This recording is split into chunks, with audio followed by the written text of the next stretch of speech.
Hello दोस्तों, मैं advocate आदर्श हीरा एक बार फिर आपका स्वागत करता हूं आपके अपने चैनल ऑनलाइन लीगल हेल्प में। दोस्तों, पिछले 2-3 वीडियो से हम बात करते चले आ रहे हैं कि समरी सूट्स क्या होते हैं, समरी सूट्स में प्रोसीडिंग्स कैसे आप इनिशिएट करेंगे और कैसे इसका प्रोसीजर चलेगा। इस वीडियो की सीरीज़ को आगे बढ़ाते हुए आज हम बात करेंगे दोस्तों कि जो डिक्री पास होती है समरी सूट्स में वो कैसे पास होती है और किस बेसिस पर पास होती है।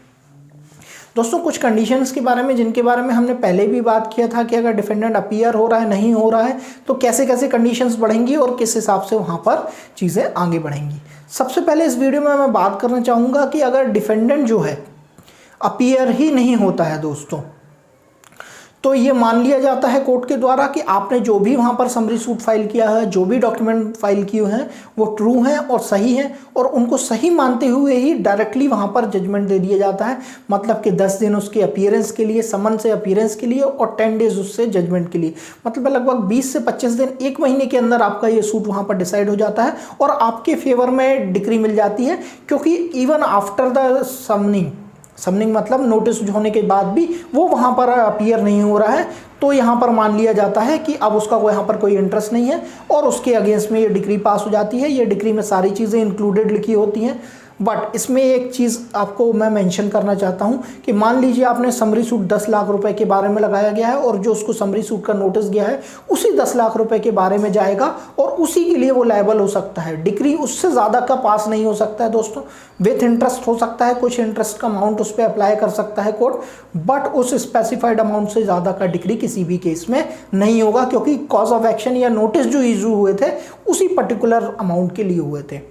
तो ये एक ध्यान रखने वाली बात है, जो अमाउंट नोटिस का होगा उसी अमाउंट की डिक्री पास होगी दोस्तों। दूसरी बात दोस्तों कि अगर डिक्री पास होने वाली है और डिफेंडेंट को अलाउ कर दिया गया है डिक्री पास होने के पहले ही कि आप वहां पर डिफेंस कर सकते हैं, जैसा कि मैंने पिछले वीडियोस में आपको बताया था कि डिफेंस का राइट यहां पर जनरली नहीं मिलता है। डिफेंस का राइट आपको यहां पर मांगना पड़ता है। समन होने के बाद आपने वहां पर डिफेंस का राइट मांगा है और डिफेंस का राइट जैसे ही आपने मांगा है तो कोर्ट ने आपको ऑर्डर किया है कि आप एक स्पेसिफिक अमाउंट वहाँ पर पे कर दें और एक स्पेसिफिक अमाउंट वहाँ पर जमा कर दें। जी हाँ दोस्तों, अगर ये स्पेसिफिक अमाउंट आप वहाँ पर जमा करते हैं तो ही कोर्ट आपको अलाउ करेगा कि आप वहाँ पर जाएं और अपना डिफेंस पेश कर सकें।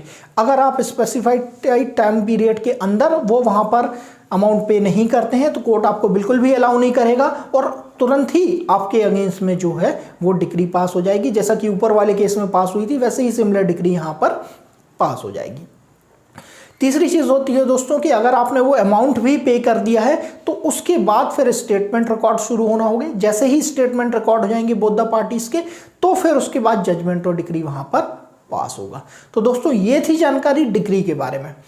दोस्तों, इसके बाद होता है कि रेमेडीज आपको क्या क्या अवेलेबल है। मान लीजिए उन 10 दिनों के अंदर कहीं आप आउट ऑफ स्टेशन थे, 20 दिनों के अंदर, महीने भर के अंदर समन आपके घर तक भी पहुंचा लेकिन आप वहां के हाथ में नहीं आया या आप तक नहीं पहुंच पाए या किसी मिस्टेक से आपके ऑफिस में रखा रह गया, किसी ने आपको इन्फॉर्म नहीं किया, तो ऐसे में आपके पास क्या क्या रेमेडीज हैं जो अवेलेबल हैं उसके अगेंस्ट में, ऐसे समरी ट्रायल के अगेंस्ट में।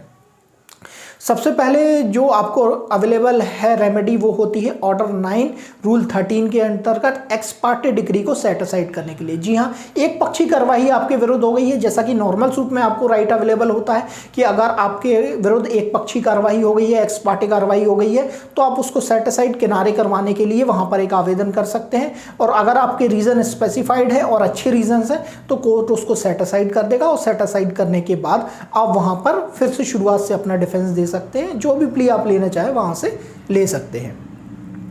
नेक्स्ट चीज जो होती है, आप अपील फाइल कर सकते हैं। सेक्शन 96 क्लॉज 2 के अंतर्गत वहां पर अवेलेबल है।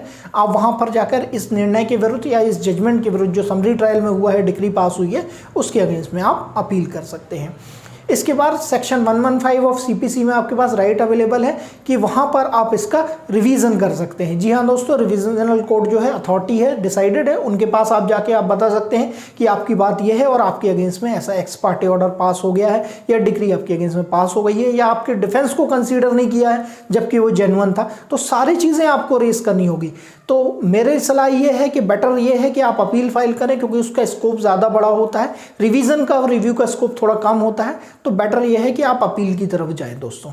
रिवीजन भी एक रेमेडी चाहें तो, अगर अपील का राइट आपका खत्म हो चुका है तो रिवीजन भी आपके लिए एक रेमेडी अवेलेबल है।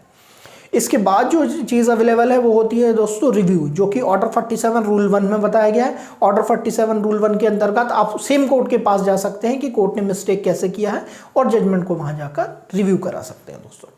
तो दोस्तों ये थी पूरी जानकारी समरी सूट्स के बारे में, उनकी डिक्रीज के बारे में। और अगर आपके अगेंस्ट में एक्स पार्टे डिक्री हो गई है या एक्स पार्टे ना रहते हुए भी आपके अगेंस्ट में डिक्री पास हुई है, तो आप कहाँ जा सकते हैं, क्या प्रोसीजर फॉलो कर सकते हैं उसके अगेंस्ट में दोस्तों अगर आपको ये जानकारी अच्छी लगी है तो इस वीडियो को लाइक ज़रूर कीजिए। नीचे डिस्क्रिप्शन में हमारा लिंक दिया है, अगर आप किसी तरह से हमको कनेक्ट कर सकते हैं तो वहाँ से आप हमारा नंबर डायल करके आप हमको कनेक्ट कर सकते हैं दोस्तों। आपका इस वीडियो को देखने के लिए बहुत बहुत धन्यवाद।